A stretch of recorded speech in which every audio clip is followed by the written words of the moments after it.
Terima kasih atas kesempatan yang diberikan. Pada kali ini saya akan mengerjakan ujian akhir semester saya pada MK Ekonomi dan Bisnis Digital. Namun sebelum itu, perkenalkan nama saya Dinda MRL Panjaitan dengan NIM 21303058, semester 4, Prodi Pendidikan Ekonomi, Konsentrasi Bisnis. Kita akan masuk pada materi-materi yang selama ini sudah kita bahas. Yang pertama, konsep mengenai ekonomi digital. Yang kedua, cara menjual produk secara online bagi pemula. Yang ketiga, sharing ekonomi. Dan yang keempat, finansial teknologi. Kita masuk pada materi pertama, yaitu konsep ekonomi digital. Yang pertama, ekonomi digital mengubah mindset berbisnis. Yang kedua, mindset digital. Yang artinya di sini pengetahuan, keterampilan, dan sikap baru. Yang ketiga, apa dan bagaimana bisnis digital. Dan yang terakhir, kita harus memulai dari mana. Di sini yang pertama ada mindset digital. Mindset digital ini dibagi menjadi 3, yaitu mindset, ekonomi, dan yang terakhir bisnis digital. Dan yang kedua sini ada pengenalan bisdik. Di sini juga dibagi menjadi 3, yaitu awal perkembangan bisnik, yang kedua dimensi dan ruang bisdik, dan yang ketiga evolusi ekonomi bisdik. Dan yang ketiga di sini ada konsep bisdik. Di sini dibagi menjadi beberapa bagian.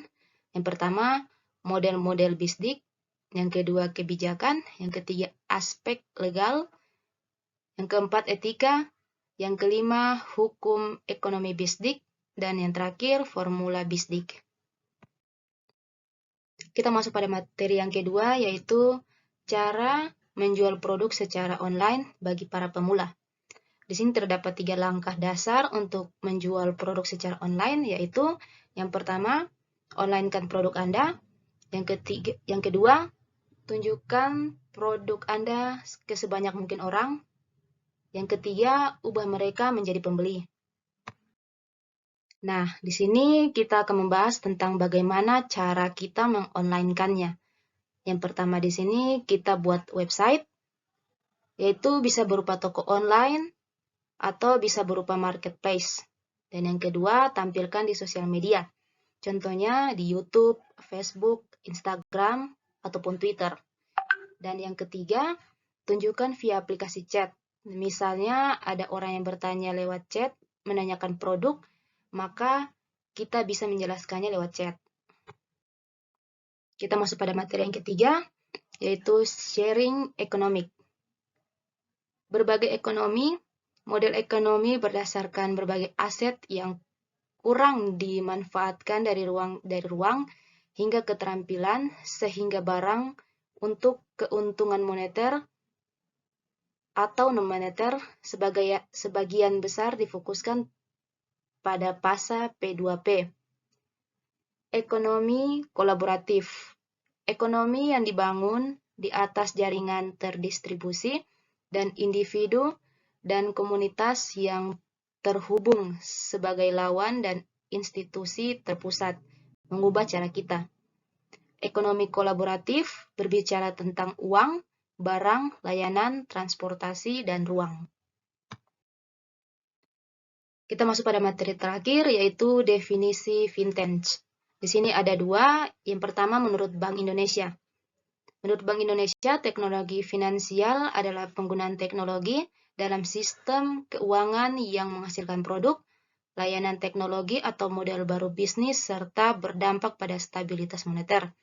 Dan yang kedua, menurut Otoritas Jasa Keuangan. Di sini, menurut Otoritas Jasa Keuangan, vintage adalah sebuah inovasi pada industri jasa keuangan yang memanfaatkan teknologi. Kita akan masuk dalam pembahasan ekonomi keuangan digital.